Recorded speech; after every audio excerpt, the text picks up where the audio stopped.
All right, I'm ready. I'm ready. I'm ready. Good. I give generous portions. Don't feel obligated to eat it all. Don't feel obligated. I do what I can.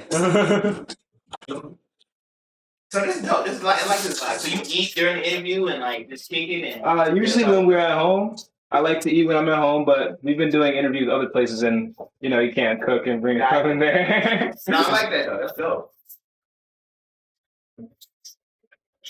I do want to lean into that fact that I live here. I think it's pleasant. He always trying to cry on my cooking, but every time I cook something, he's like, "What's that? Let me get some." Another grown man shouldn't cook something like your lady and say, "Hey, try this. Try sticking it in your mouth." What? I'm a chef. I'm a chef, brother. No. I'm a chef, brother. No, I'm starting compilations. Don't be caught the no homo compilation. Here you go. You talking crazy. There's nothing wrong with men cooking for other men, enjoying food, breaking bread. Exactly. There's nothing wrong with that. At all. It's supposed to be Mongolian. Come try this, baby. Barbecue. But are you already digging it? So God is good. God is great. You spin. Go. Bless this food that's on my plate. Mm-hmm. It's about to get 8. These other chefs, they can't equate. Mongolian barbecue. That's that BBQ. It's about to be delicious when we eat food. Alright, that's enough. I don't even know if that was 8, but that was like a hot 6. That's enough. I'm sitting here with Buff. Oh. About to eat it up. I hope this meat not too tough.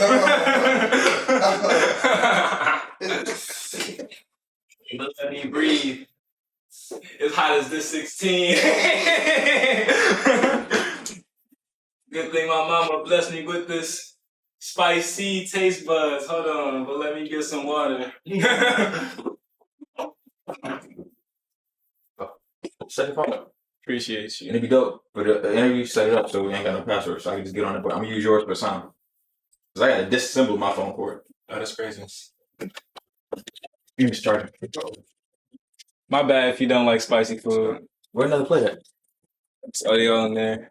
I really do apologize if you don't like spicy. I'm about to find out. It's spicy enough, but it's like make you sweat spicy. So it's not like physically.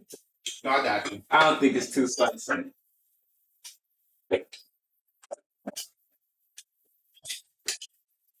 I don't like enjoying nothing. I gotta think of guess. I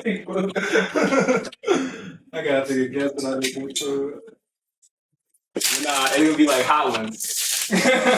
I'm trying to figure out like what interview model I'm trying to go along with.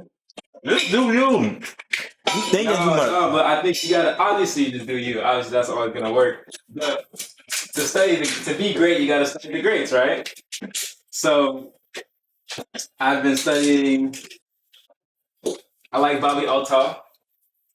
I like her conversational status, like of just the interviews. Yeah. She has this. I think that's her spin. She has this kind of like monotone kind of approach to it. Very dry. Yeah, very dry. And it works, but obviously that's not me. But I also want to be off some like somewhat noir-esque vibe. Okay. In the situation of like, I'll pull out something like really nice for the guests, and they'll be like, "What?" It's I'm gonna tell you where my passcode. It's 305-620. I'm gonna text it to you. You don't know that. Ooh, okay. There goes the spice. I know.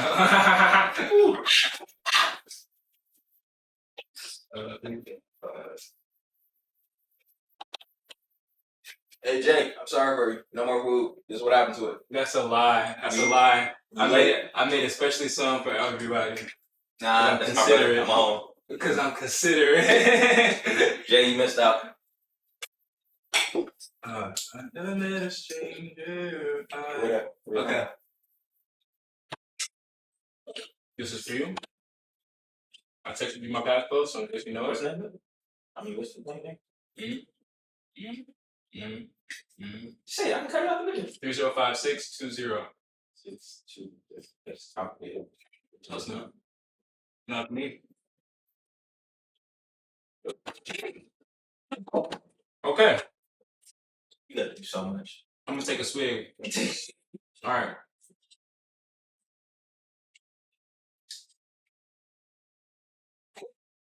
It's fine. I appreciate that. I appreciate that. Literally and figuratively. Hey-o! I'm Shanti. This is the Shanti Show. I'm here with homie Buffer. Hope y'all doing well, Jamal Buffer. I'm gonna drop the link and everything. It's Dark Side. Hope everybody doing well, doing good. Is that a drop? Does that consider a drop? I'm learning things. Yes, Like, is that that what what I the said? I was drop like, hey, is? do a drop. And he's like, oh no, he's in the podcast. He's like, oh, all right, are we done? We done. What's a drop? And Yeah. I say, no, do a drop. They can't hear me right now, so it's pointless me talking. Okay, I feel it. We learning what a drop is. If you know, hopefully if you bump into each other, you'll let me know. Just information about the show or the station or the channel or Okay. Just be aesthetic. Okay, Yeah. I feel it. you're now tuned into whoopsie You need this side on front. like that. Yeah, Just that's like a studio that. mic, bro. Just like that. Just like that. Okay. We took the socks off. I like my sock. It made me feel rugged. You want a sock? Yeah, but you know, we ain't gotta force it. I just said I enjoy it.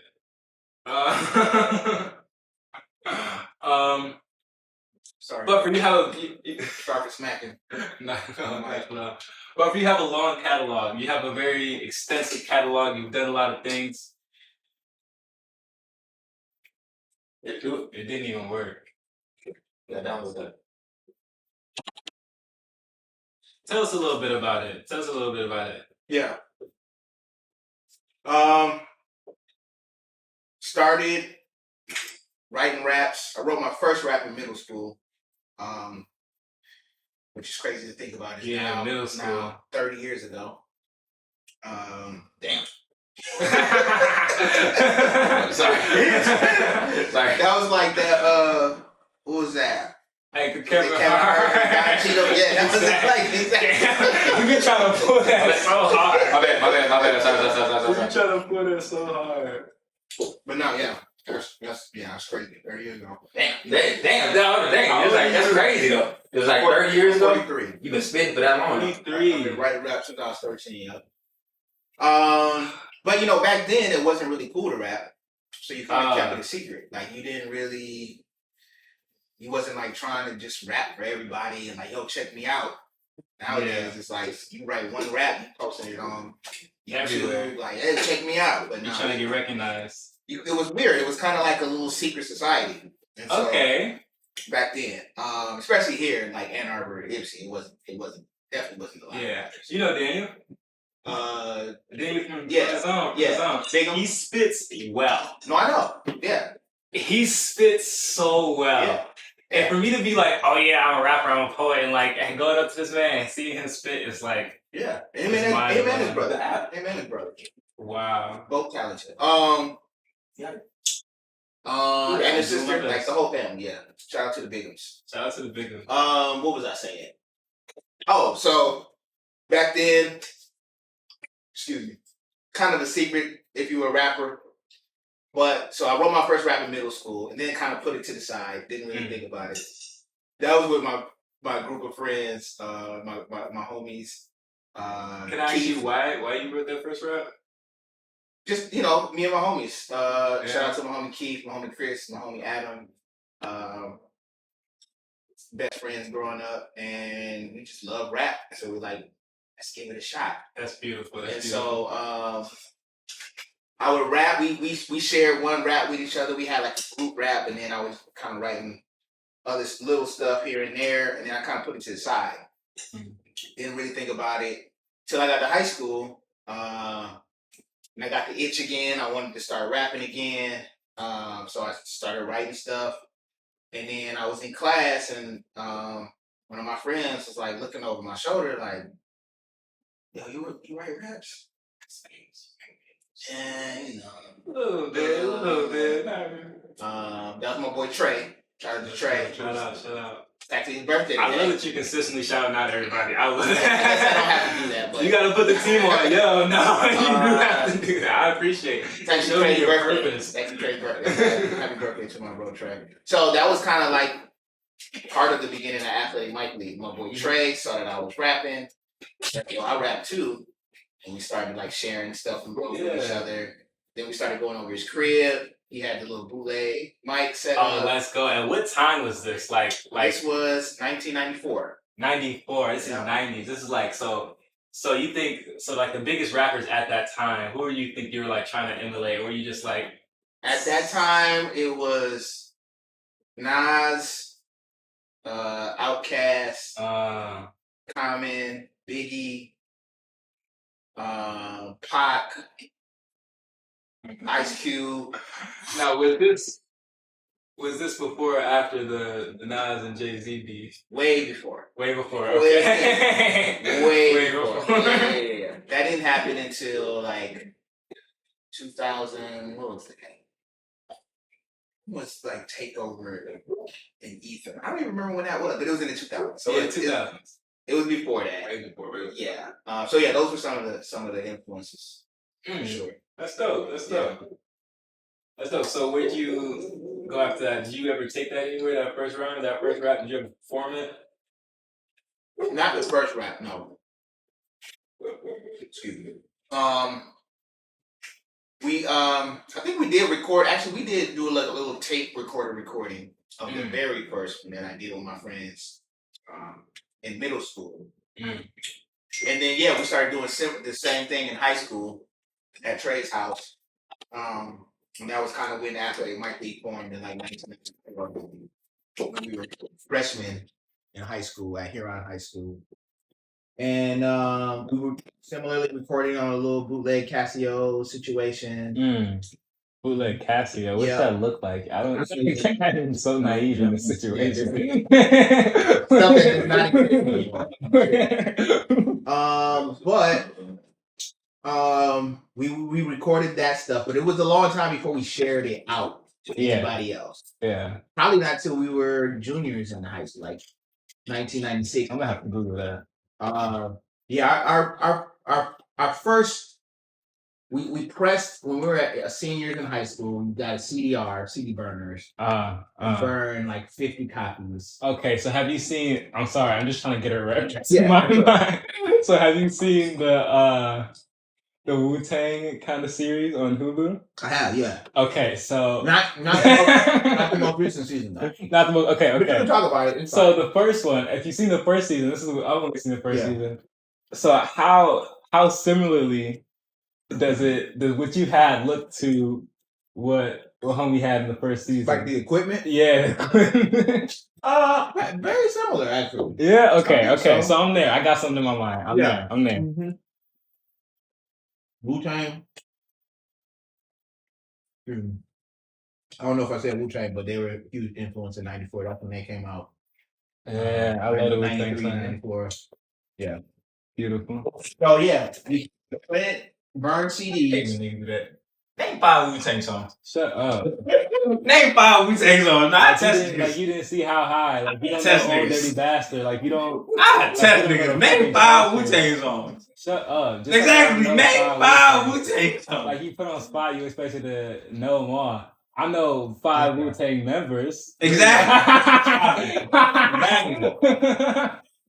Yeah, nigga, I hate when you do that. Bitch, I act like I'm a hip hop. Always try to check somebody. Nah, this is BS. I mean, I'm checking the BS. I'll be back. I'm gonna get Jay. We're not gonna shame them for his age. Yeah. You know, if you love Wu-Tang, you love Wu-Tang. You may not be able to name the song, but we'll get there. Educate. I appreciate it. We burned CDs, like 50 of them, and literally just started handing them out to our homies at school. Like, and this is 1990, Batman. My senior year in high school. Then, the year after 98, We decided, we really want to take this serious. Yeah. For some reason, we didn't like we liked the songs we did, but we didn't love them. Yeah, I know how I feel. So we decided we wanted to do like a remix album of those songs. So that we called that first Burned on the CD. That might have been 98, the year after high school. I don't remember. It was like 97 or 98. We called that The Thrill of Victory, The Agony of Defeat. Wow. Because we're all athletes, we all play basketball, so that's like basketball and rap. Can I ask what sparked the seriousness of it all, and what made it serious from fun? If it all was like just it was getting feedback. It was getting feedback from other people. Like when we started sharing it, like that first CD that we burned and started handing it out. We did a couple tapes too. We did some tapes before that we handed out to a couple people, but this time we're like, all right, we want to burn 50. We give them out 50. How easy was that? That seems like an easy thing. I don't know. CDs? To burn a CD. That seems so outlandish to me. Yeah, no one burns CDs anymore. But I think back then it took as long as the song, like the number of minutes on. So if you had 10 songs that were each 3 minutes, that's 30 minutes of music. I think it took like 30 minutes to burn it. Okay. I'm just trying to see if I was back then, would I still be able to make it work? You would. Yeah, you would definitely make it work. What's up, bro? Welcome in, homie. What's up, man? Hey, Jay, you shy? What's up, man? Pull up a seat. Hold on. Sit right there in the middle. Sit right there in the middle. You guys sit right there. Sit right there on the I'm gonna put you right here. I'm sorry, he ate all the food. They ate all the food. Not even. It's I'm a like, full that's bowl about the over food. there. He's trying to. It's crazy. Trying to make a fool out of you. Somebody. See this man. You mic'd up. You gotta get mic'd up. Yeah, I got. Oh yeah, where I put it? You Just good? hold it like this and talk to it. That's the best way to do it. Oh, I'm not really about to say nothing for real. It's okay. I just came to observe for real. It's okay. I like you in here. We most definitely gonna introduce you. Introduce yourself. How you feeling? Who are you? I'm just I'm one of the creative brothers. Yeah, out here. Brother in the team. To the mic, right? Growing the team. So Jay, I've been waiting to ask you this on camera. How do you get all these bitches? I really wanted to know this. Let's get back to this. I do not support any of this type of language. Exactly. How do you attract candidates? Not my interview. Excuse me, my bad. I feel like we interrupted something. What were you saying? What was I saying? Oh, burning CDs. Yeah, we burned CDs. We handed them out. And you asked, when did we start? Why did we start taking it seriously? Or when did we start? Yeah. It was when other people started saying, "Oh, y'all are actually pretty good." And that's what we needed. We needed somebody other than the 7 of us outside. Yeah, good. Yeah, y'all good, man. Y'all got something. We're like, "Oh, for real? Bet." And then that's when we was like, "Let's do it." And then we took those original songs. Couple of them we scrapped. We're like, all right, we don't really like that. This one we're like, oh, has potential. We like the lyrics, but maybe we could spice up the beat a little bit more. We called it a remix album. Put some new stuff on it. So Thrill of Victory, Agony of Defeat became The Thrill Is Gone. We called it The Thrill Is Gone. Because we were like, people were asking for the one we burned. We were like, nah, that's old. Like, so we're like, nah, the thrill is gone. The thrill is gone. It's like, the thrill is gone. I like that. It's the new. And yeah, that was the beginning. How did that people respond to that? Did you like? Because I don't know. I feel like a lot of people, like, when they feel like they put out their first major track, they felt their first major like project that they worked on. They feel like it's going like go out, like it's gonna do well, it's gonna do something, like. But I feel like it takes work, it takes consistent work. But also, at the same time, like, was it impressive? Did it do more than you thought it was? Yeah. So we sold The Thrill Is Gone. So that was the first time we actually sold music. Okay, so when you say sold, like, do you mean like record? Oh, like records, like individual records, or did you sell like CDs? CDs? That was the first time we went to a manufacturing company and got CDs printed professionally. That's dope. And sold them. Y'all need That's reparations. dope. That you an OG. Yeah. That's OG status. How Yeah. many y'all sell? I think like 1,000. Wow. Like 1,000. That's crazy. How did you even You say hear you was about in Ipsy that? Ann Arbor at that time? Mm-hmm. Here in high school. Mostly like Ann Arbor. Like we'd be all over, but we tended to be. So Trey lived on the north side, right across the street from Sandalwood Apartments. You And talking about Trey Higginbottom?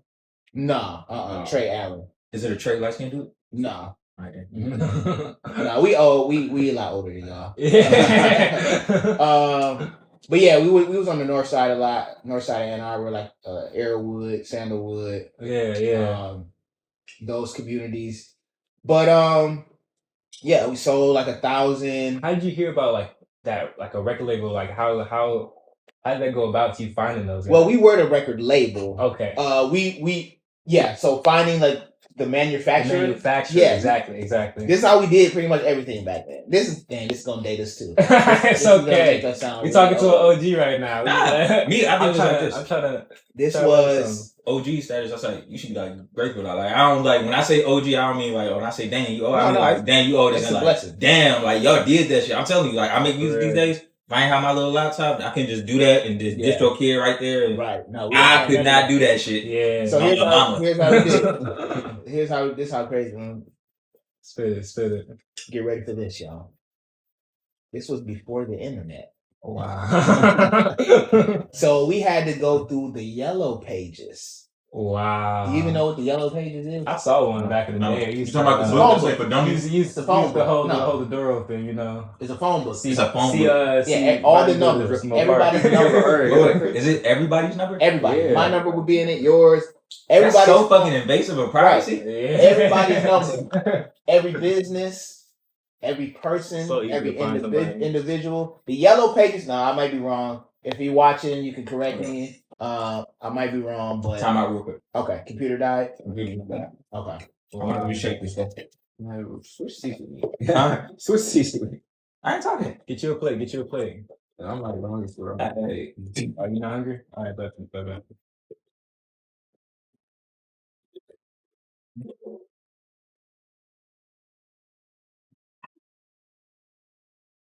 You keep trying to talk about how dark he was. I feel like he dark enough.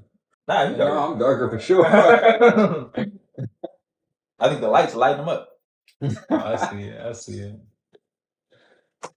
No, you're not as white as you used to be. You got darker? Yeah. My bad, I'm gonna make sure that shit. Yeah. I'll be up to right over there.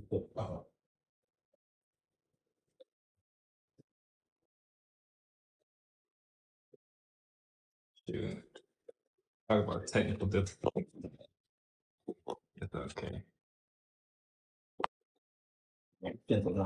Right back on. We just better stay that postal style. Better say.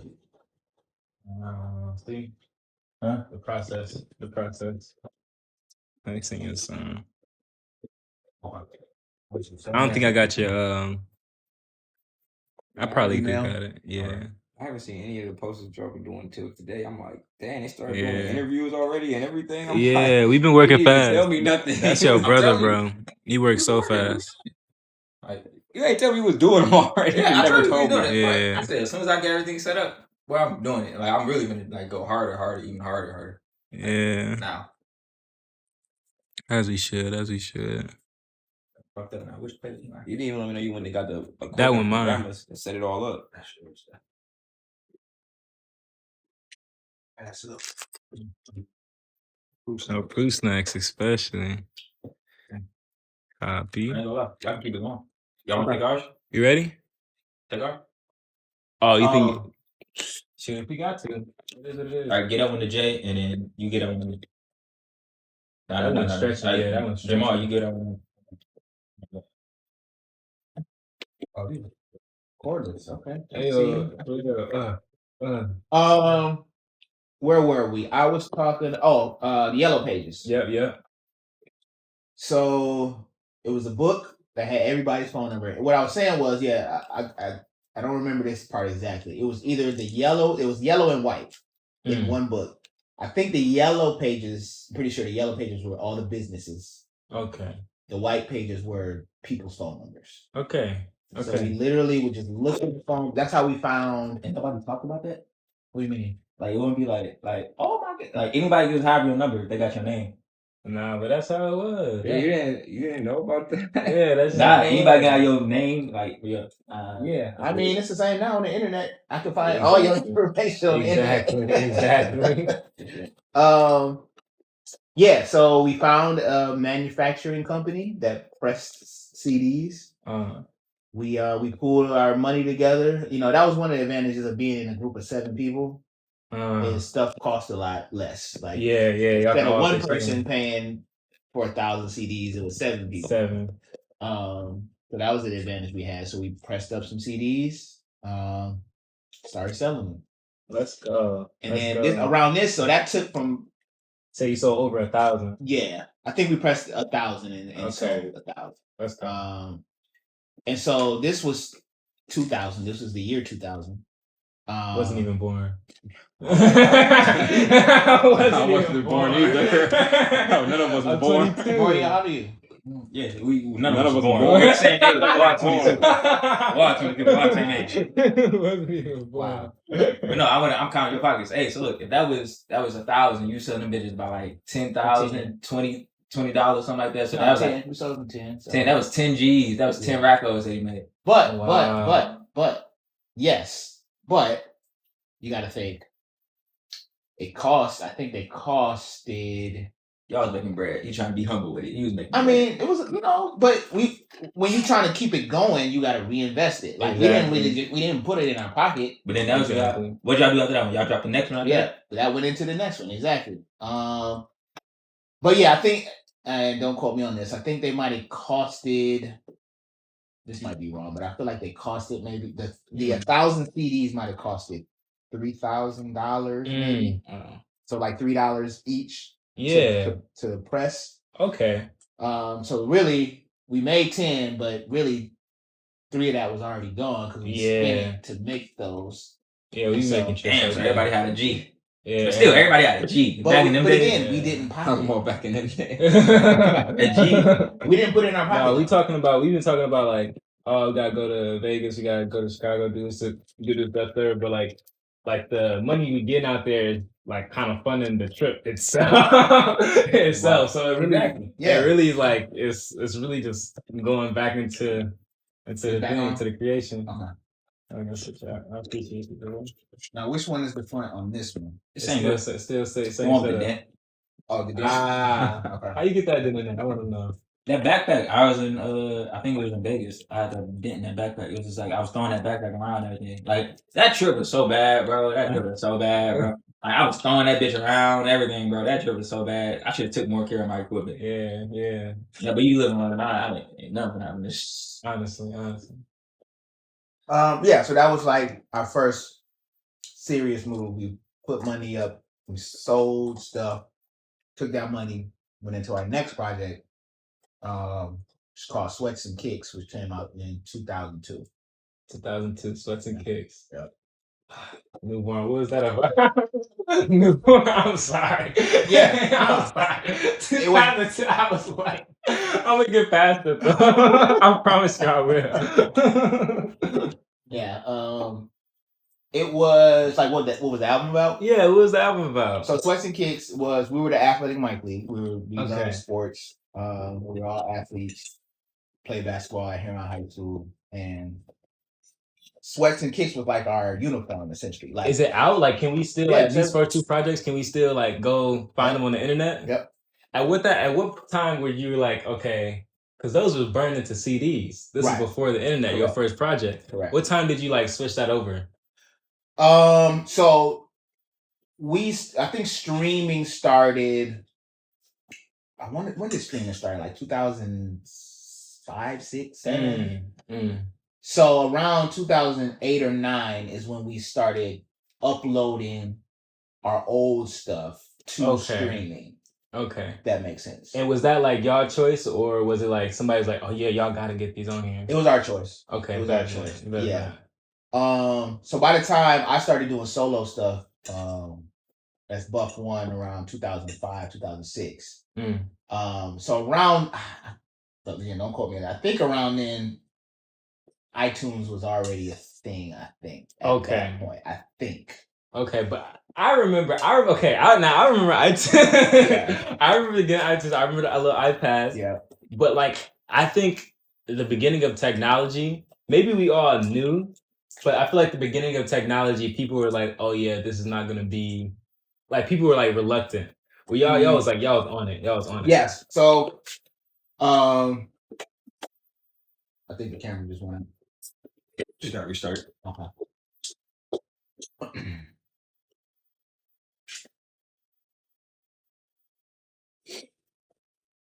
Good to go. Back at it like a crack at it. All right. We were not anti-technology. We were one of the first. So Ninth Wonder, I don't know if you heard of this producer named Ninth Wonder. Ninth Wonder, I'm not hip. Okay, he was a part of a group called Little Brother. He produced for Jay-Z. He produced for Beyonce. Wow. Dope producer from North Carolina. He did an interview a few years ago with Combat Jack. Rest in peace, Combat Jack. He did an interview talking about who were some of the first quote unquote internet rappers. Yeah. And he was naming all these groups and he named us. Wow. So like we were one of the first groups to really adapt to the internet.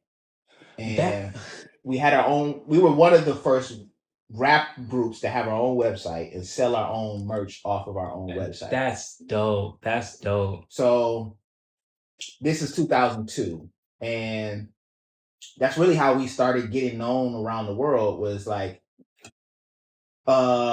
this young dude from Poland started buying our CDs in bulk. Like he would buy 10 at a time. He'd buy 15, he'd buy 20, he'd buy 10, So we had his email and we hit him up like, yo, why do you keep buying so many of our CDs? Yeah. He was like, cause I'm flipping them. Like I'm buying them and I'm upping the price. Wow. And selling them in my city in Poland. He's not even giving you a cut. That's crazy. But we was like, bet. No, we was like, yeah, we loved it. We was like, I bet, yeah. He's doing promotion for us essentially. He's spreading our name. Wow. In this small town in Poland. And that was like the beginning of how we started to be recognized. Why would you think he would do that? Like, I'll tell you why. That's a funny story too. So this was before streaming and all that. If you like one song, you had to buy the whole CD. Yeah.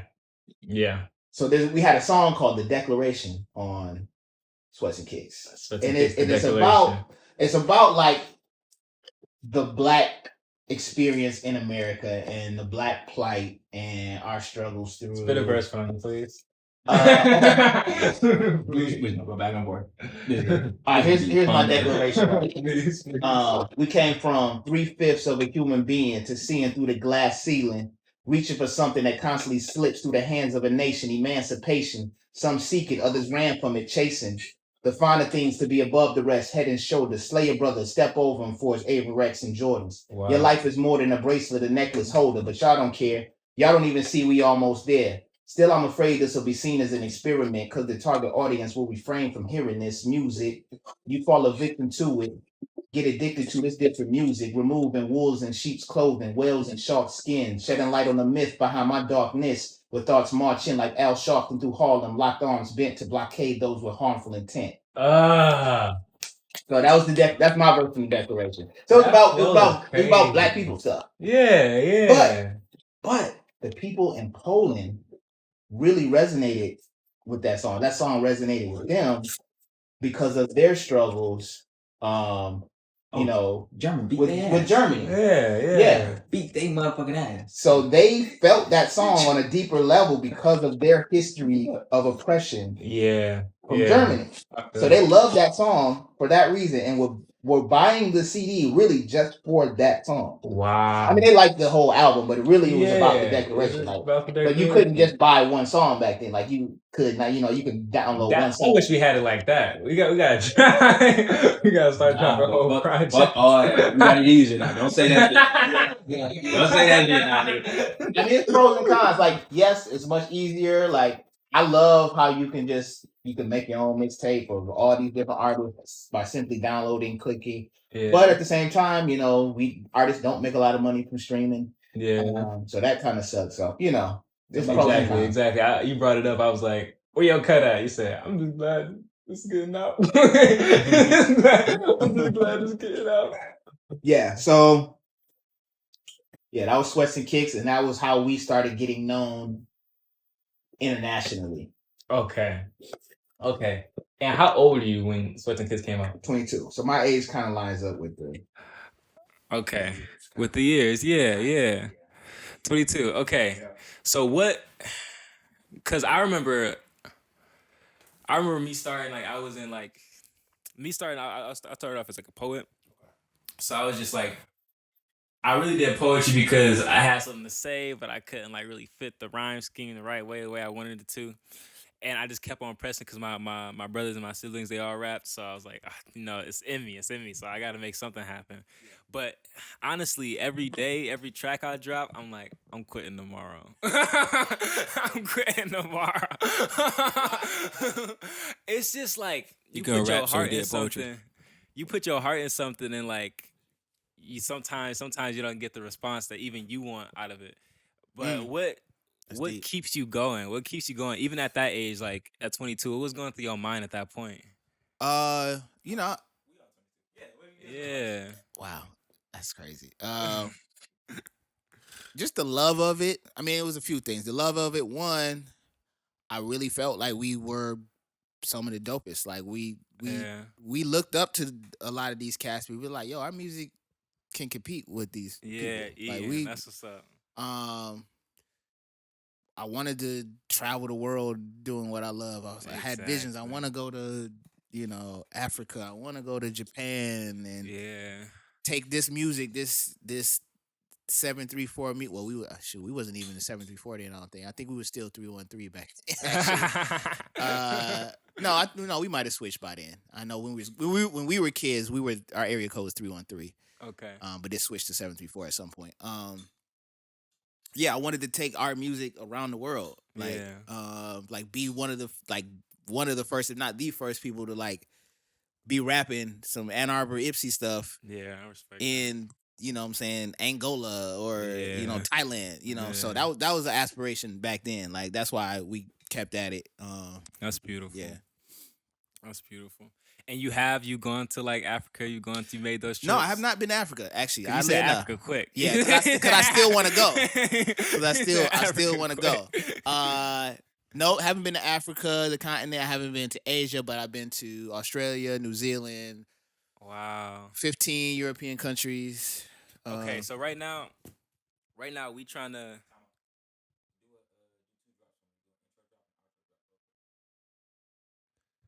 He trying to throw me off.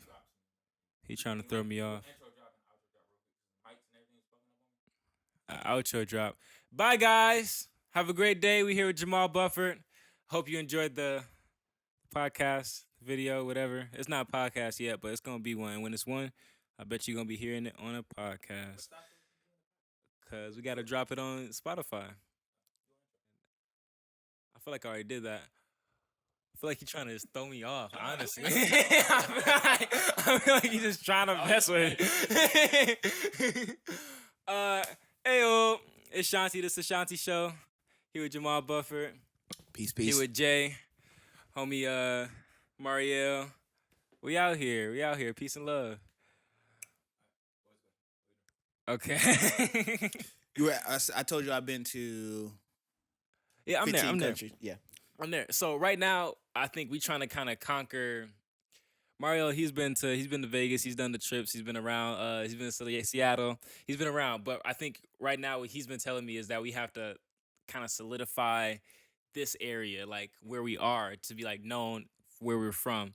How do you think that benefits you? Do you think what what stages do you feel like if you did it, if you went out first and then came back, or if you created your space here and then went out, like how do you think that benefits That's you? that's tough. That's tough because I think it's different now. Yeah.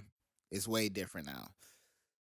Back then, yes, we had to make our mark here. We had to put our stamp down here Yeah. and say like, this is us, this is ours. That's where we at.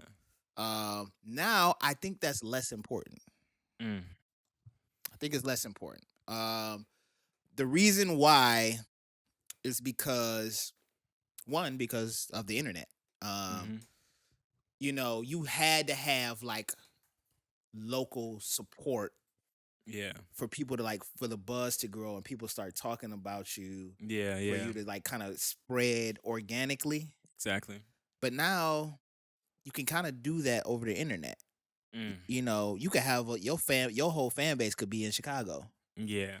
or New York. You know what I'm saying? And you live here.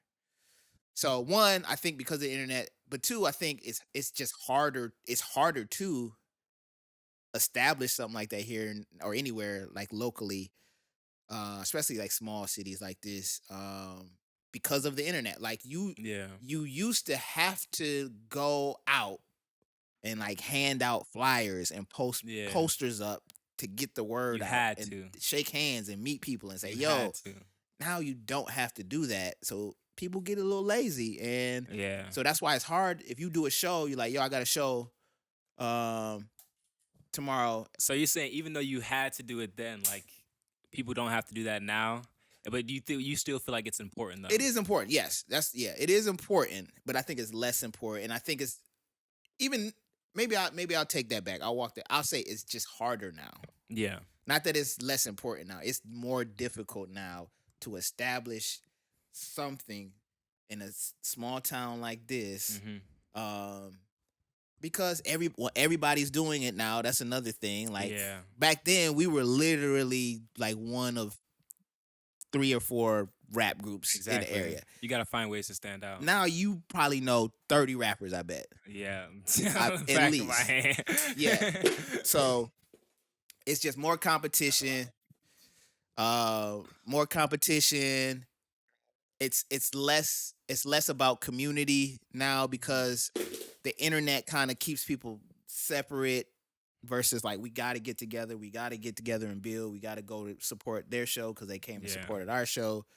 Now it's like, oh, I'll just watch the clips on Instagram. I don't got to go to the show. Like I'll just watch the clips on Instagram. You know what I'm saying? So yeah, I feel that. So it's just more. It's difficult. It's more. It's tougher now. I feel sorry for y'all. Honestly, y'all feel sorry for me for having to burn a CD for 30 minutes, but I feel sorry for y'all. This is just more difficult. But at the same time, it's more easy. Like you got all this stuff. You know, in Twitch and TikTok. So exactly. I ain't gonna lie, I think it's harder back. That's why I say we got to stay here. Because every time I went out, like I go out and then I be with people like Lil Tyler. I was with this one little short, like he a rapper. Yeah, I don't know him, but I know of his music. Yeah, he a little rapper. I met him.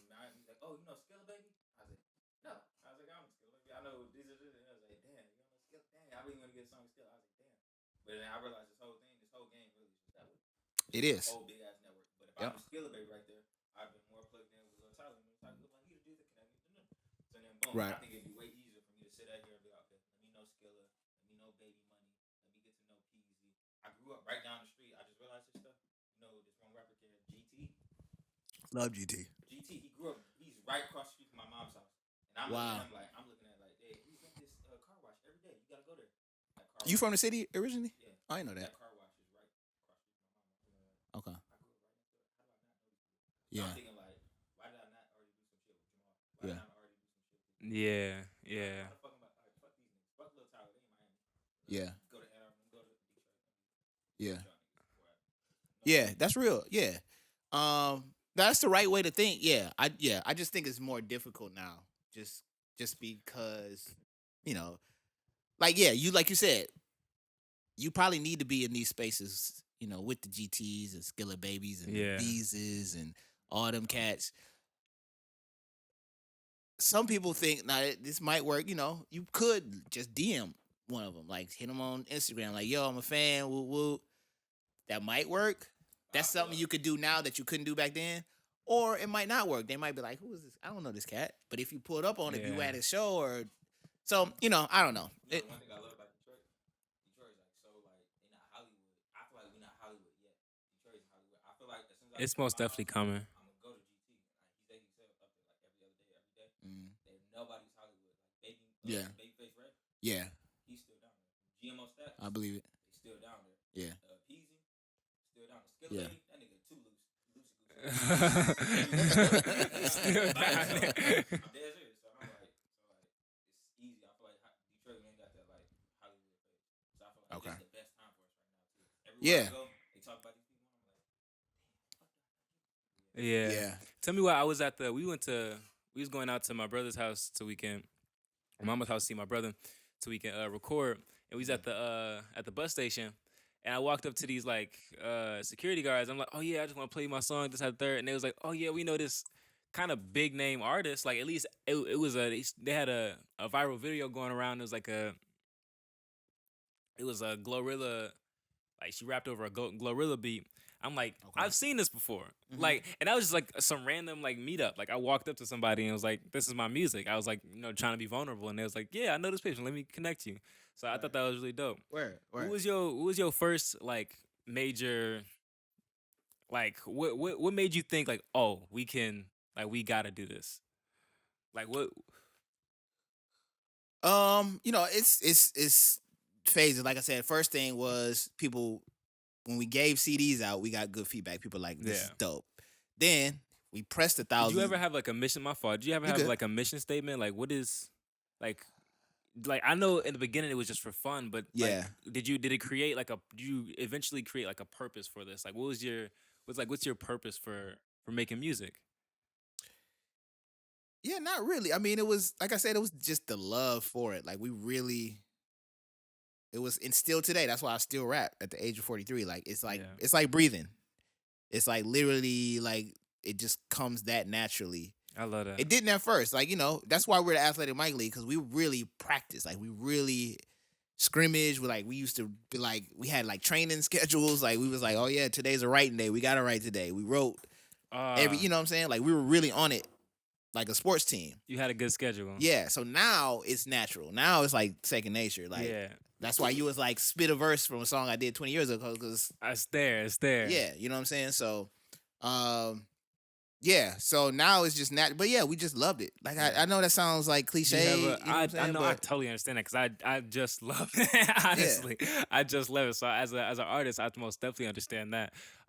In the sense of just to get back on like traveling, like what was your I watched your first music video. And I watched this project you did with someone in like the UK. It was like an outreach thing, and I was like, I think that was pretty earlier, at least on YouTube. It was like so Okay. long ago, it was like maybe 9 years ago. Mhm. Like what was your first major like move? like just like for a show or Yeah, for a visiting or show, kicking, like, not yeah. like an actual move. Like I live there now. You just mean Exactly. yeah, Poland. So that's Poland? yeah. So go back to the story I was just telling you. Yeah. That kid, he was like 15, Mm. buying our CDs and selling them around this small. 15. He was 15, and so we hit him up like, "Yo, why are you?" And he told us, "Yeah, I'm flipping them. Like people want to buy them. I'll buy them Yeah. for 10, but then I'll sell it for like 30." Wow. So and they was yeah, buying them. People was buying them for $30 yeah, he a pop. was making bread He was off buying our it. CDs, but we was like, "Bet, cool. Like Yeah. that's free promo for us essentially." Exactly. So we stayed in contact with that kid. Mm. We were like, "Yo," he hit us up, was like, "Yo, can y'all come out here and do a show? Mm. We would love to have y'all come out here and do a show." Mm. But it was 7 of us. One plane ticket was probably like a rack. You know what I'm saying? So yeah. like we couldn't make it. Like we just couldn't afford it. It was like, "Can you pay us?" He was like, I think I can put together like 2 racks. And we was like, we're not about to pay 5 G's just to go over there and do a couple songs. Exactly. So this was in 2003, 4. Fast forward to 2005 when I start my solo career. Yeah. I hit him back up like, "Yo, AML's kind of like we didn't break up. We were just on a little hiatus. You know, Yeah. they told me, Buff, you should go do some solo stuff for a couple years. We'll get back together. That didn't happen until 2020, but Yeah. But it happened. But it happened. It did happen. So I was doing my solo thing. So I was like, yo, can you fly me up? Can you afford to get me out there? Yeah, just me. He was like, yeah. So Let's go. me and one other member, 14KT, Shout out. we flew out there to do one show in this small city called Chinchova, Shout out Poland. Chinchova. Putting us on a map. And coincidentally, our homie Slum Village from Detroit Legends, were touring Europe at the same time. Wow. We didn't know it until we were like over there. We saw like, because the internet was a thing now. So Yeah. we saw they were over there, and we hit them up like, yo, can we like jump on a couple dates with y'all? Yeah. And they were like, yeah, for sure, bet. So we did London with them, we did Paris with them, we did Wow. Berlin with them. So you went out with like expectations to just do one show. And you ended up going. How is that? How is that choice? Like, was it easy? Was it easy to make that choice? Like, yeah, let's go do this, or was it like, I gotta leave all this stuff behind? It was easy. That was my life at that point. I didn't have a job, like a job. Yeah. I was full rap. That's Full rap. I was living in LA. I had worked up until 2008. Yeah. Saved a bunch of money. You said you were living in LA? At that time, yeah, and actually no, I wasn't living in LA yet. That was before I technically, but I was in LA a lot. Okay. But yeah. yeah. I love LA. It's just so expensive, but I love it. I love it. It's like my favorite city. Yeah. Wow. Yeah, we lived in New York too. We lived in New York in 99 and 2000. But yeah, so I was still living here at the time. Mm-hmm. We went out there with that show in mind. Saw they were doing shows. We asked, can we jump on? We jumped on. We like rented a car. We was we didn't know what we was doing. We rented a car. We had to drive on the you know what the Autobahn is? Autobahn, put me hip. The Autobahn is like there's no speed limit on the freeway over there essentially. So you could do 200 miles an hour. Yeah. So we were on the Autobahn driving from one country to the next to get to the shows. And like we doing like 100, right? Yeah. Thinking we moving. Wow. Cars is just wow. flying past us. First, one thing, we were trying to rent a car. Most of the cars out there are stick shifts, and we don't know how to drive a stick. So we luckily somehow we found like the only automatic car in the whole area. We got on the Autobahn, was moving around. Yeah, we was just hustling. And then on that trip, the first time ever over there, through Slum Village, I met my now booking agent who's been booking me to go to Europe since 2007. Wow. I keep forgetting you rich. I remember Wow. Rich. No. the first time we met?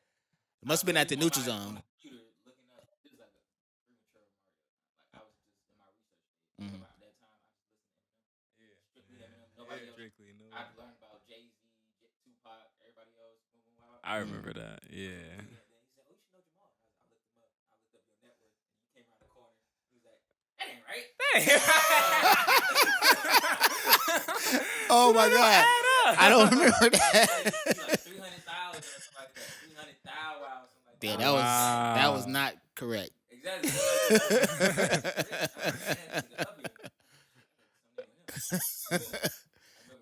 Man, I don't remember that. I mean, I remember you from the Neutral Zone, but yeah. Okay.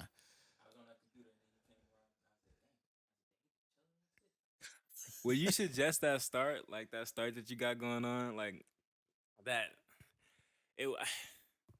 I don't know. Maybe this is a hard ask because I know everybody's everybody's situation is different. Mhm. But would you, if somebody had the opportunity to just like go out, leave this, like the life behind, like Mhm. would you suggest that risk? Like leave, If like, knowing that they're reasonably talented and like quitting your job and just like I'm Yeah. going full music. yeah. I would, yeah. Yeah. I would. like that. I think it was good though. Too, Don't tell my employer. I need you. I was literally just in Vegas with the Dizzy Right dude. Yeah. This one dude, he did the exact same thing. I'm thinking he told me some other stuff. Look, you a bitch. Look, he told me this. So I meet him in Vegas. This is the random story. Part 2. Random ass story. I go to Vegas. He in Vegas the same day. So my first 2 weeks in Vegas, I didn't in a hotel. Okay. I get there. He said, "Oh yeah, I got a show with Dizzy Right." I said, "All right, cool." We go there. We got all the shows equipment and stuff. We in there helping out, like doing the show. I'm thinking he performing and stuff. Yeah.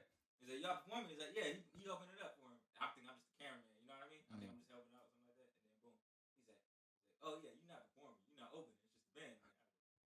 Nigga.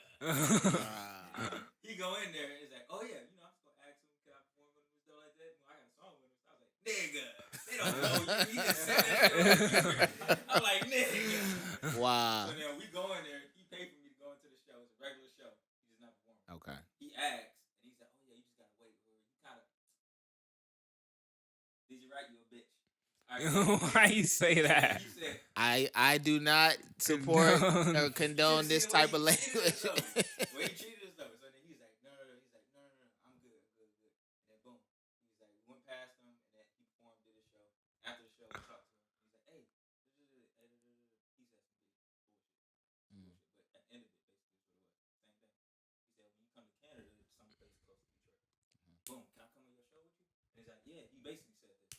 I can't pay for you, but if you can figure some shit out, hey, you on that bitch? Yep. Boom, come tour with me. Boom. I got like 3 spots in Canada, close to Detroit. I live in Detroit. They say, he said, hey, just come on. And really, that is how you get on. Like what he's saying is straight facts. You know Yeah. what I'm saying? Loke, he been on tour with Dizzy Right, and then he don't know, but he's driving that bitch. Yep. Boom, get his shit up, get his bread up. Boom, get his name out there. Networking is this whole thing. Yep. So, I mean, what you saying is like completely true. I seen that shit out firsthand. Yep. He said no to the music video, but he said yes to the tour. So I guess he did right. He said no to my video. That's the only thing about it. So when did you find out that you could like make a living off this? Um, Was this pretty early on, or like were you just taking the risk? no, early on, no. When AML, when we were like at our peak, our height, we had signed a deal with a label based out of Detroit called Barack, which was then the home of Slum Village, and Jay Dilla, the legendary Jay Dilla, Fat Cat. R.I.P. I got a confession. I recently got on to Jay Dilla. It's never too late. It's no. See, all right, I'm gonna cut you off. Sorry. It's okay. There are some people who are Dilla friends of Dilla, fans of Dilla, who are like, "Oh, you late? You just now finding out about Dilla?" Like, gatekeeping essentially. Yeah. I'm like, I met Dilla one time. I wasn't a friend of his. I met him one time. We did a show at it's called the Movement Festival now. It used to be called the DEMF, the Detroit Electronic Music Festival. Wow. And he was there. He was performing. I think we were just there kicking it. And a mutual friend introduced us. And so I only met him once, but I'm a Dilla fanatic. I love when people just are learning about Dilla or anything I love. Like, I'm not about to be like, "Oh, you late." Like, yeah, nah. It ain't never too late. I like it. I like the music. It went off. You're a poser. But I cut you off. You were saying something though. No, it's all good. I was just asking, when did you find out that you could like make money off this? Yeah. Make a living. It wasn't during AML time. It was because at that time, like I said, the pro of it being 7 of us is like it was cheaper to pay for stuff. But the con was when you got money, you had to split it 7 ways. Move. What is that? It's warm. Yeah. So the money we did make, it wasn't enough to live off of because it was 7 of us, so we couldn't if we made $3,000, like splitting that 7 ways ain't really that much. Exactly. So Um, but we were persistent. We believed in ourselves, and then when we signed our record deal in 2004, that was our first time signing with a label. Up until then, we were just doing everything ourselves. Mm-hmm.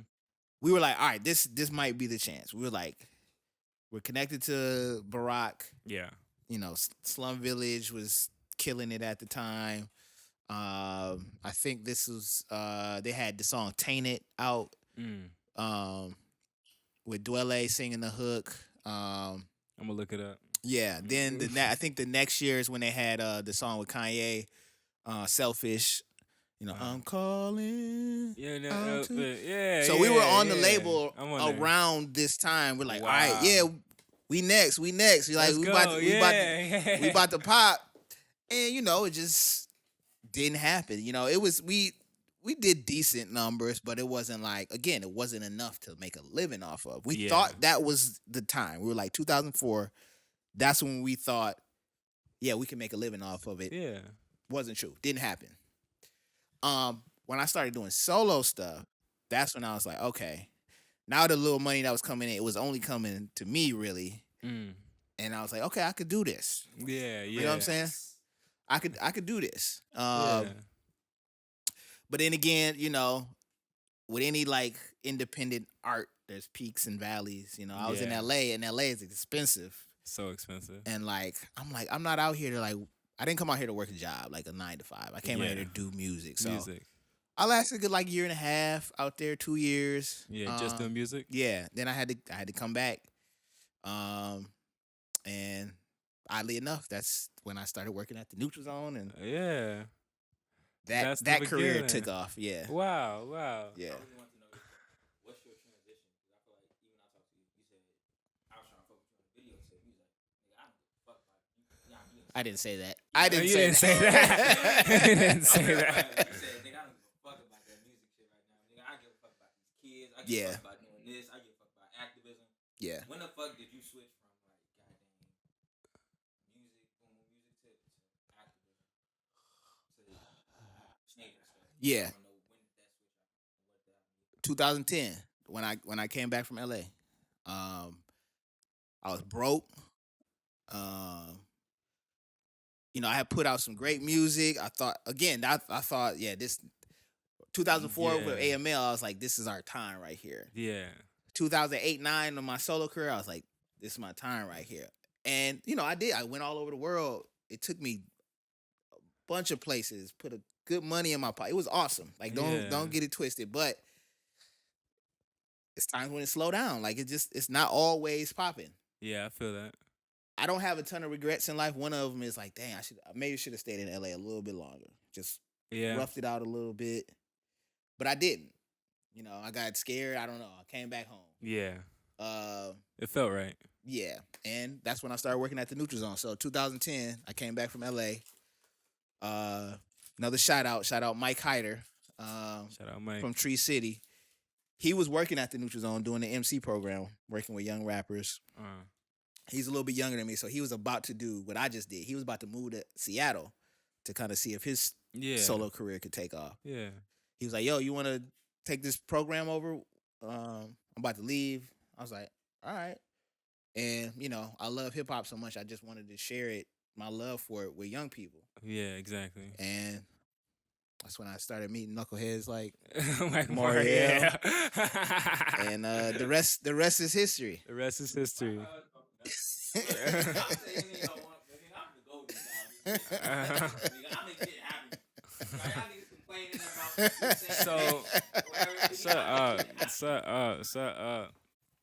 So being like Neutral Zone Space, what is your first project like with the kids, for the kids?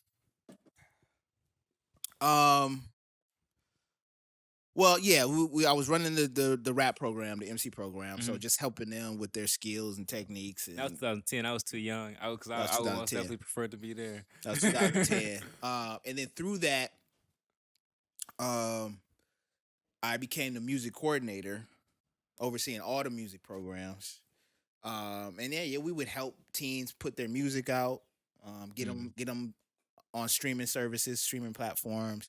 They would find other teen artists. Like we were really running. It was called Youth on Records. Like we were helping them learn how to run a label. Yeah. We did sound engineering, so we had programs where they can learn how to use this equipment. Yeah. Beat making, DJing. And so that was like the beginning. Yeah. Yeah. Yeah. Yeah. No, I didn't start it. No.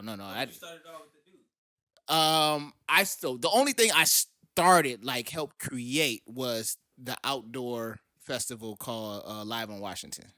Wow, Live in So, Washington. Yes, I that have was to- yeah. My fault. I have to ask you some things about that because right now he think I can't do it, but I think I can do it. I want to sell out the Blind Pig 400 people to be like, all right, Live in Washington. If you don't know what Live in Washington is, it's a pretty big show that happens every year. Look, it's a pretty big show. I appreciate that. I appreciate him folding as of now. Yeah, okay, it's okay.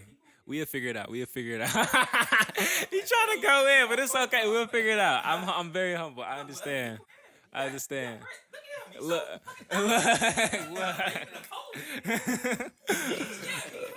Look, we out here. We most definitely can do it. But it's suggestions for like planning something like this pretty big show. Like like for someone trying to do something like this, like what do you have? Yeah.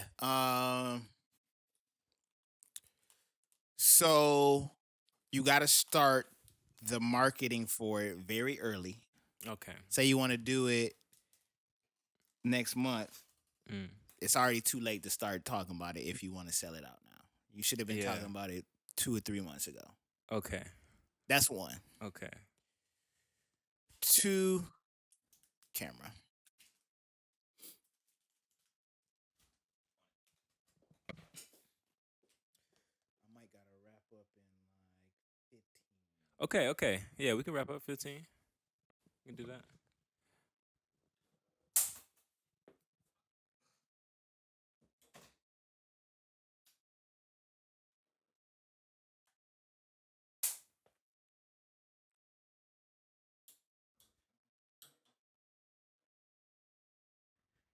This is dope though. Like, I love the Joe Budden podcast. I think he's a friend of the show. So even if we don't end this one right, I'm like, you know. Yeah. I could be like a weekly.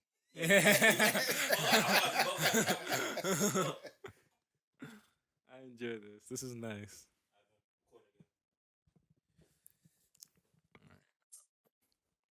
Go ahead. Yes.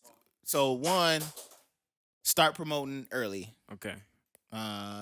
Which means you have to know what's gonna be happening 3 months down the line already. Yeah, You gotta yeah. know who your headliner is. You gotta know who the guests Okay. are. You gotta have a flyer for it 3 Yeah. months ahead of time. Okay. That's one. It's cool. It's not essential. It's cool to have some sort of incentive For people to be for there. people to be there. Yeah. It's not mandatory, but it does help. Like with your ticket purchase, you get blah blah blah. Maybe a Like a T-shirt VIP set, or like, something. yeah. I don't know. Yeah, I get you saying. Yeah, Yeah. So that All helps. coming together. That helps. We're gonna set this out. You could. This is not easy, Mm. but you could try to get sponsorships. Okay. So you could try to get people. And how to would you do pay. that? How would you get sponsorships? As I said, it's not easy. Yeah, you kind of gotta Yeah. be something. Established. Established. Yeah. But you essentially can ask people for money, like putting the show on. If you want to be listed on our flyer as a sponsor, let me know. Okay. Give me 2 G's, 1 G. I'll put you on the flyer. You give me 5 G's. First sponsor. 'Cause Yeah. I'm putting this into actuality. First sponsor. Yeah. Who should I go to? Curtis, Crawford. Yeah, I don't know. You know who that is? Curtis I know Crawford? of Crawford, but I don't know the person. Curtis is the main nigga that owned Brian Crawford. You think he sponsors? He says he got big moves he doing this shit. Yeah, we got time. We got time to build. So look, this the plan. His birthday is in April. My birthday is in May. He think we're gonna do like a show, like a yearly show. Yeah. Okay. Yeah. Yeah. Yeah. Yeah. I mean, you gotta have a plan, like a business plan. Like, Yeah. they gotta see you serious. It's most definitely coming out. It's happening. They gotta see you serious. I'm willing Like, for the first one to be asked. Like, you may think you ain't sold out, but I'm willing for the first one to be asked. I know I'm gonna do this. I'm gonna do this. Your birthday. Yeah. yeah. And you know, that's how you could build to get people to sponsor you. You do 2 or 3 Yeah. without I think- sponsorship, and then by the 4th one, if it's popping, you could be like, "Yo, look at our track Yeah. record. We done." You know. Honestly, but I think it's a statement. It's a statement to be like, who are these people? They can bring this big crowd to this one place. Yep. Then we gotta look at them, and it don't even Yeah. matter if we do it again and again. Like, we did it so early on in the career, within like the first year, first 8 months, 9 months. Like, that's something. That's something Yeah. to be like, all right, yeah, give me this, give me this, give me this. Like, because we know we can do it. For example, the Michigan Defense event Yeah, that you just performed at. yeah. How many people would you say was there? Maybe It was probably like 80, 80, 100. 90 to 100. Yeah, That's a successful event. You know what I'm saying? That you were a part of. exactly. How involved were you in the planning of that? Were you at all, or were you just Not a at all. performer? They just Okay. said come. Yeah. So I mean, but that's a good example that you could. I don't. How well do you know them? Yeah, well, Julius is my cousin. I don't know if you know Julius, but he's with the committee that put that together. Okay. Yeah. I mean, you doing it now with me. You picking my brain, but I'll say pick his Exactly. brain. Like that event. Ask him. Do you think it was successful? Yeah. He might say, yeah, no.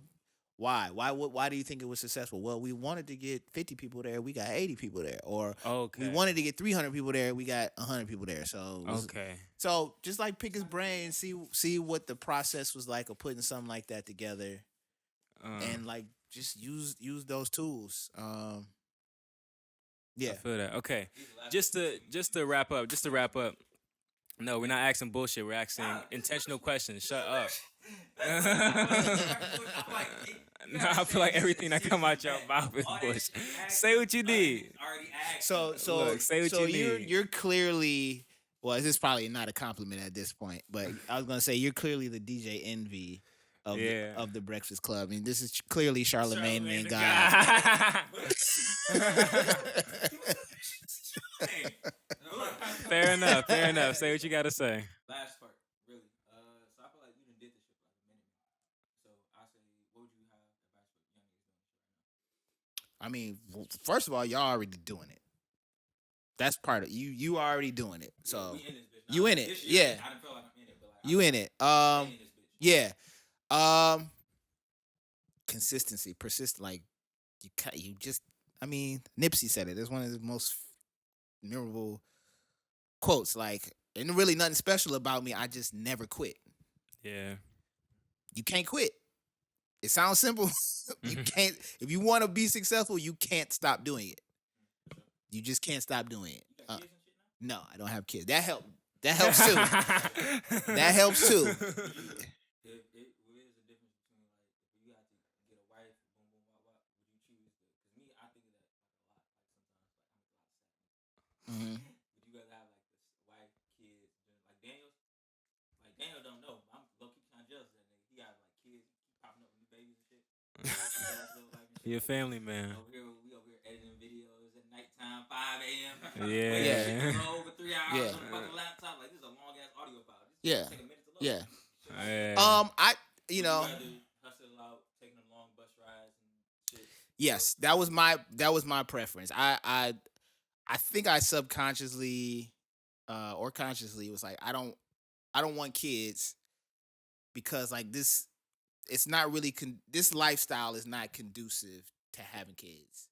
I got married, you know, you can be married, yeah, but I was like I don't want kids. Why would you think that? Why would that be a problem? Money, like if you're trying to invest in your career, you gotta invest in them kids. Like that's your priority at that point. Yeah. I'm not saying it's impossible. A lot of hugely successful artists on the underground level and on the like have kids. Exactly. I'm not saying it's not possible. Let me just be clear about that. my preference, I was like, I don't want kids.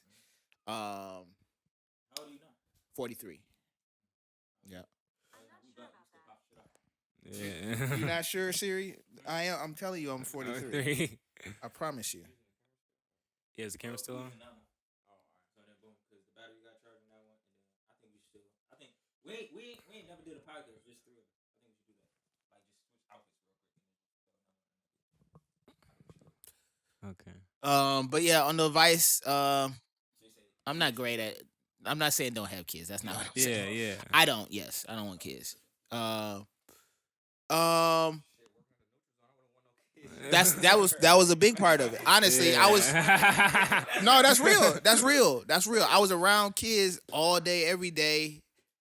I was like, I'm already raising 100 kids. Like, I don't. Yeah. No. Let me be clear. I'm not saying I was like the surrogate father or nothing. Like, but I saw firsthand. Like, I was like, I don't want kids. Yeah. Don't quit. Build a team, which y'all are already doing. Y'all have a team. Like, you cannot do this alone. I don't care what anybody says. That's what I feel like I was doing. I was out there alone, shit. Yeah. I was traveling, doing my shit. Like it was like music video. Yeah. Yep. Build a team. Build a team. Not like knows their roles too. Like, you know what I'm saying? Like, not everybody can be the person with the spotlight on them. Yeah. It's just it could, it's possible, but it's like if you got people like, yo, my whole job is, like you said, I'm the driver. I know I'm just down with my crew. I know I got weekends off. If we want to shoot to Chicago, shoot to New York, I'm down to just drive. You know what I'm saying? I mean, that was a bad example, but you know what I'm saying? But knowing roles helps. But building a team more than anything. And teams are difficult. People have different, you're going to butt heads at some point. Thankfully, I'm going to be real. Like AML, we really never had any issues, no beef. We stopped because people started having kids and getting married. Yeah, life happened. Getting jobs and career. Yeah, that's why we ended. But we thankfully never had no issues. But you might have issues. But again, even when you have those issues, you got to work through them. What type of rap do you like? I listen to your shit. You got like the type of rap shit. You got like the rap, like old school rap, activists, Yep. people type shit. Yep. Shit too. Yeah. That I for me, what I like to make my favorite. Yes, I want time for that. I think I prefer I do prefer more fun stuff, like not that. Relax. But just party, like So get the people hype, get the crowd hype, and talking about how good I am. I know it's cliche. Yeah, that's my favorite. Mace was an influence for sure. I ain't even gonna front. Mace was an influence for sure. Yeah, I like to brag but just have fun and just talk about fun things. You know what I'm saying? Yeah. If I got to, then yeah, I'll give you some information. I'll try to teach you something. I'll try to feed your soul, feed your brain. Yes, but that's not my preferred. I like to have fun. That's but I also kind of sneak some information in when I'm having fun. Yeah. I don't have a problem with ghostwriters. I think I would have a long time ago, probably when I was y'all age, when I was really in it, oh, this is so serious, this is my life, Yeah. You can tell me. I do. I still love it. I still write. I don't write a lot. I don't have time to write a lot anymore, which kind of sucks, but I still love it. But no, I realize I think now I am more of a fan of how music makes me feel. I used to be a fan of oh, this bar does this when he, this rhythm pattern changes. Look at how these rhyme patterns and pockets and all the I was real technical with it when I first started. Now I'm less about the technical side. Yeah. And I'm more about how does this music make me feel? Exactly. More and so, the end product. With that, yeah, I don't care as much about ghostwriting and stuff like that. It plus. When I used to listen to Eminem a lot, I was always about the bars and Yeah. That's when I got the fuck out of that shit. I was like, bars, hold up. Damn, Yeah, it's just so like plus like R&B, they got all kind of writers. Rock and roll, they got all kind of writers. Like why is it that rap music you can't have a ghostwriter? Like you don't feel like that and stuff? I ain't gonna lie. Me personally, I have a problem with that. Like, I would really, because I look, fucking do, like, kids and shit like that. Yeah. The kid, he was on some shit like, nah, nigga, he's like, nah, just, nigga, I ain't gonna, he said some shit like, it was depressing. Nigga said some shit, nah, nigga, I ain't gonna make it to be no 22, nigga. Nigga, I'm gonna die in a shootout or some shit like that. He said that shit like it was fun or some shit like that. I was like, what the fuck? I told you about that. Yeah, I told him about that. So then, boom, it was on the mentor to youth. Yep. Boom, and then on that, he said some rapper name. It was like Icewear Benzo. Bezo. He was a bitch. Whoever the rapper he was a bitch. And then I heard about it. Oh yeah, he ain't in that street. He ain't about that shit. But Again, about that I shit. do not support or condone. You don't think that's fucked up? Nobody think that's fucked up. Nobody think that's fucked up. No, it is. You got kids out here dying trying to be like this rapper, and then y'all grow up and you doing your shit. I see what you're saying. I see what you're saying.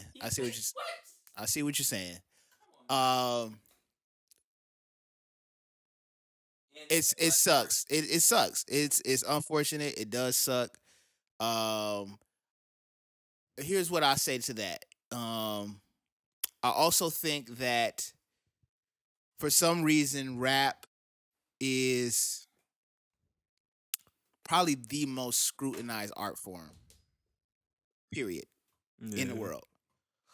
And it's probably because it's made by predominantly black people. Yeah, it's also the rawest form of art. I think not the rawest form, but I feel like when it comes to there's a reason it's on the top because when we rap about ourselves. We rap about our lives. We rap about the things that we care about. Yeah. Somebody can rap about like I feel like every other genre. It's like it's often a little general. Like at least it can be. It's more accepted for it to be so. True. We are very specific. We say names. We talk about who we committed the crimes with. I get it. But I think two things can be true. I think rap is art. Period. You go to see a movie where they shooting a mob movie. Oh, I love Scarface. Yeah. Oh, I love Goodfellas. I love Rambo. I'm using very dated but I get them all. references. I promise you. And it's cool because it's a movie. Yeah. But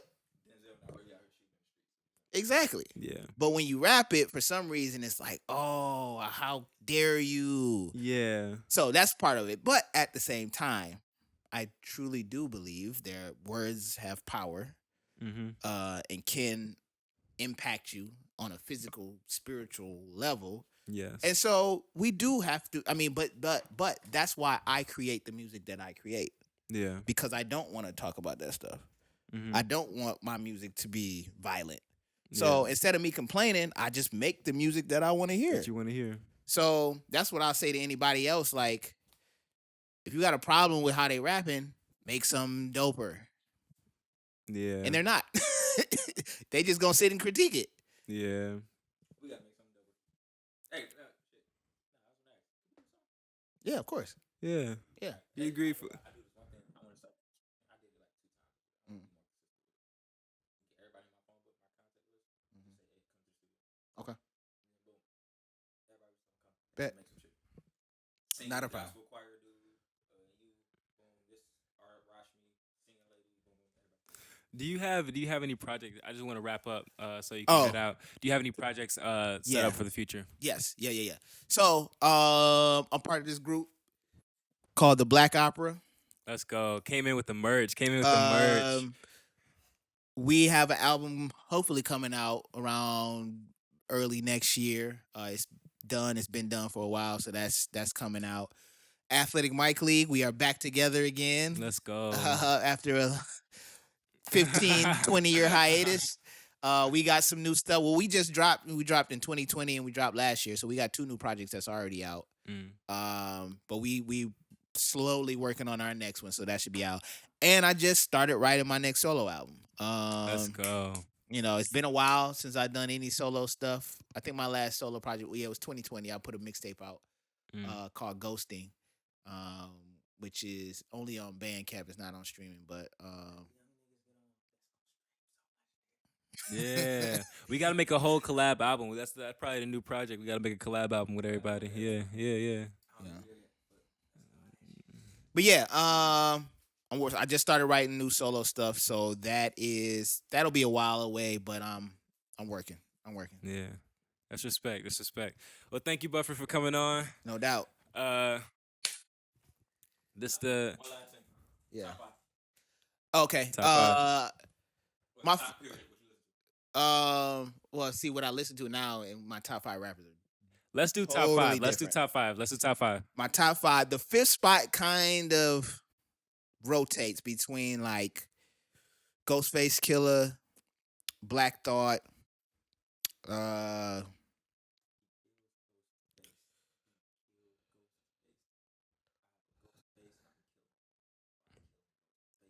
don't know who Ghostface Killer is? Wu-Tang. See, Wu-Tang. You was trying to get on him about not knowing Wu-Tang. But anyway, it's between Ghostface, Black Thought. My top 4 though is Biggie, Jay-Z, Nas, Andre 3000. My favorite rapper of all time is Andre 3000. It's very short. Yeah, he did have a short one. True. He did have a short one.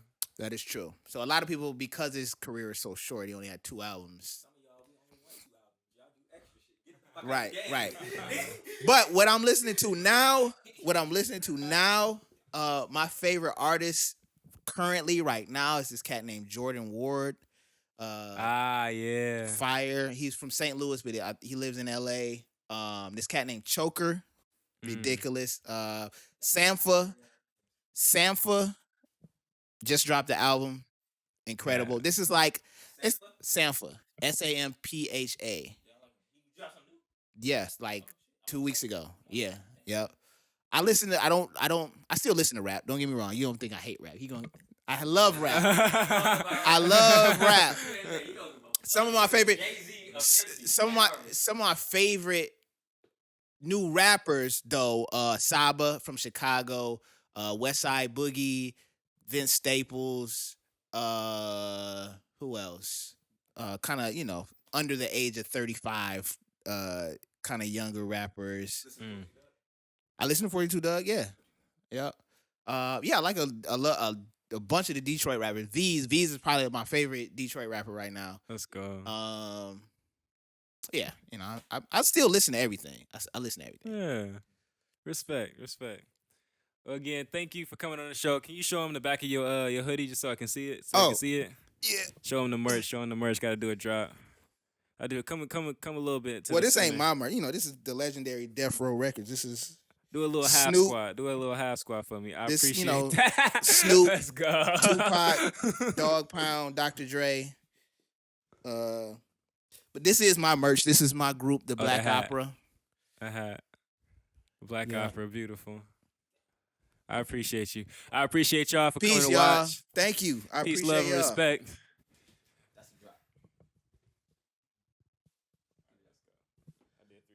That might have been my favorite interview of all time. That was fun. It was good. It was fun.